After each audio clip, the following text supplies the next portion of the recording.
Herkese merhabalar, kanalıma hoş geldiniz. Bugün sizlere inanılmaz derecede lezzetli, kolay, pratik, yeni yöntemle katmer tarifiyle geldim. Sizleri çok bekletmeden hemen tarife geçiyorum. Tarifim için ilk olarak yoğurma kabına 5 bardak kadar un aldıktan sonra 1 tatlı kaşığı kadar tuz ekliyorum. 2 bardaklık süt ekliyorum. Yarım çay bardağı kadar da sıvı yağını ekledikten sonra yavaş yavaş karıştırıyorum.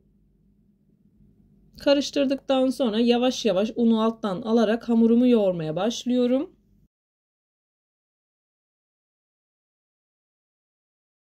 Tam da bu aşamada belirtmek istiyorum. Ben sürekli olarak aynı unu kullandığım için hangi ölçülerde kullanmam gerektiğini biliyorum. Ama sizlerin kullandığı unu bilmediğim için sütü azar azar kontrollü bir şekilde eklemenizde fayda var.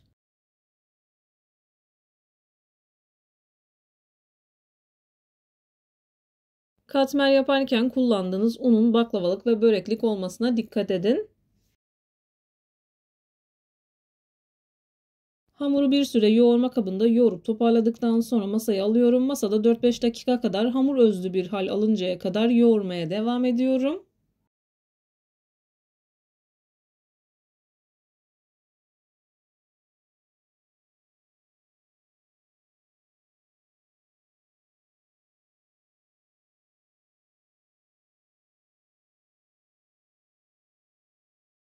Hamurumu masaya aldım. 4-5 dakika kadar yoğuruyorum. Ben hamurumu yoğurmaya devam ederken buraya kadar gelmiş olan siz değerli takipçilerimden her zaman olduğu gibi ricam yoruma kalp olur, emoji olur veya tarifim hakkında farklı bir fikriniz varsa bunu da benimle paylaşabilirsiniz. Ayrıca videolarımı sevdiğiniz kişilerle de paylaşarak bana bu şekilde destek olabilirsiniz.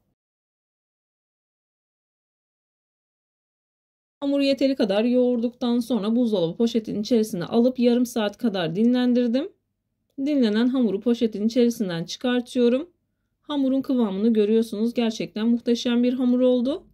Hamuru toparlayıp 6 parçaya bölüyorum.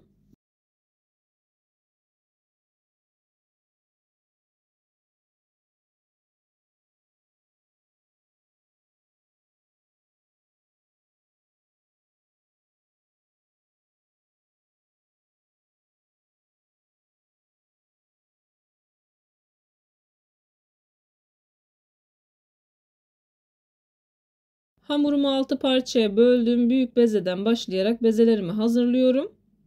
Büyük olan parçalardan küçüklere ek yaparak hepsini eşit bir şekilde hazırlamaya çalışıyorum.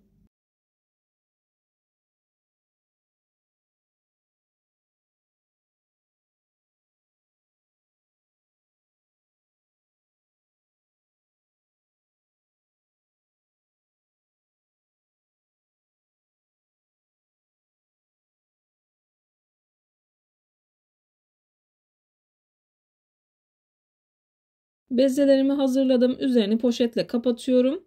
20 dakika kadar dinlendiriyorum. Daha rahat bir şekilde açılması için eğer vaktiniz yoksa 10 dakika kadar dinlendirmeniz de yeterli olacaktır. Yumuşak ve dinlenen hamur her zaman daha güzel açılır. Oklava yardımıyla yavaş yavaş açıyorum. Dilerseniz ilk etapta merdane yardımıyla daha sonra oklava ile devam edebilirsiniz. Veya bu tarifi sadece merdane kullanarak da yapabilirsiniz.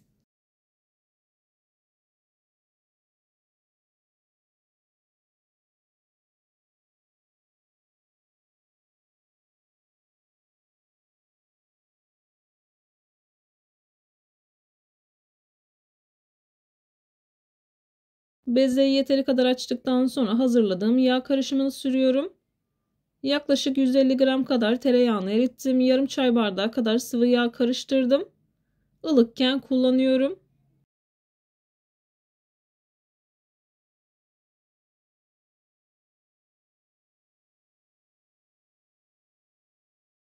Bu arada birçok tarife kanalımdan ulaşabilirsiniz. Yıllardır yapıp sattığım kete tarifleri, baklava tarifleri, su böreği tarifi, mantı tarifi, daha aklıma gelmeyen birçok tarife kanalımdan ulaşabilirsiniz. Tariflerimi gönül rahatlığı ile deneyebilirsiniz. Defalarca kez uygulamadığım hiçbir tarifi kanalımda yayınlamıyorum.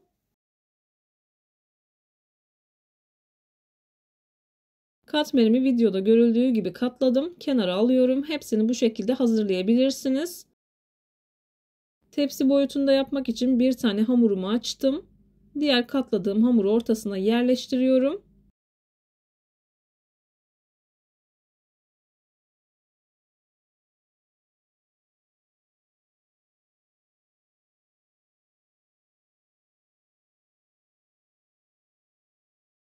Hamuru yerleştirdikten sonra videoda görüldüğü gibi katlıyorum.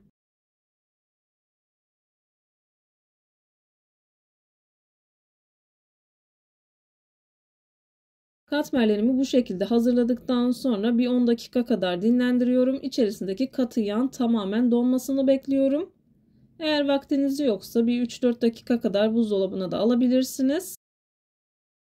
Katmerler tamamen donduktan sonra merdane yardımı ile yavaş yavaş büyütüyorum. Bu aşamada çok yavaş davranmanız gerekiyor. Üzerini yırtmamaya dikkat ediyorum. Çok az un serpe serpe büyütüyorum.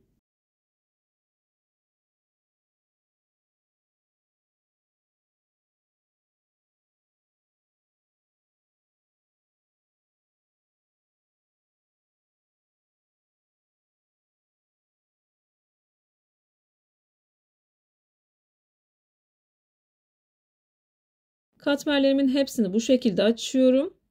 Bu arada ben katmerlerimi fırın tepsisinde pişireceğim. Ocağın üzerinde. Fırın tepsisi kesinlikle deforme olmuyor. Daha önce de aynı fırın tepsisinde lavaş tarifi paylaşmıştım. İsterseniz o tarifime de bakabilirsiniz. Gerçekten çok sevilip çok beğenildi.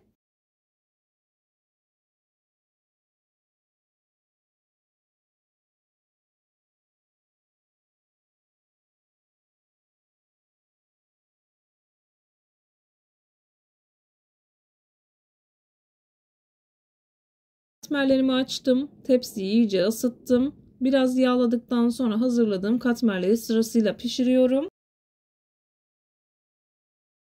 İlk etapta çift kat olanı hazırlıyorum. Gördüğünüz gibi tepsi boyutunda oldu. Yavaş yavaş yağlayarak pişiriyorum. Bu arada ocağımın altı orta ateşin altında bir ateş. 2 tane gözünü kullandım. En büyük gözünü ve orta gözünün bir tanesini açtım. Bu şekilde pişiriyorum.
Çiftli olan katmeri hazırladım. Tekli olanlarını da aynı şekilde pişiriyorum.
Katmerlerimin hepsini aynı şekilde pişirdim. Sizler için doku testine geçiyorum.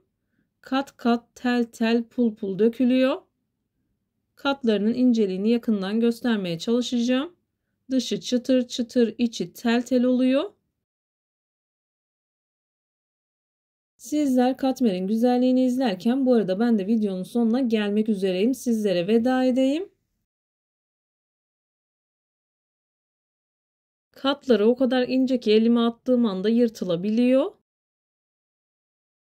Bir videonun bir tarifin daha sonuna geldim. Umarım tarifimi beğenmişsinizdir. Tarifimi beğendiyseniz beğenmeyi, kanalıma hala abone değilseniz kanalıma abone olmayı, bildirim zilini açmayı lütfen unutmayın. Kendinize ve sevdiklerinize çok iyi bakın. Başka bir tarifte, başka bir lezzette görüşmek üzere. Hoşça kalın. Allah'a emanet olun.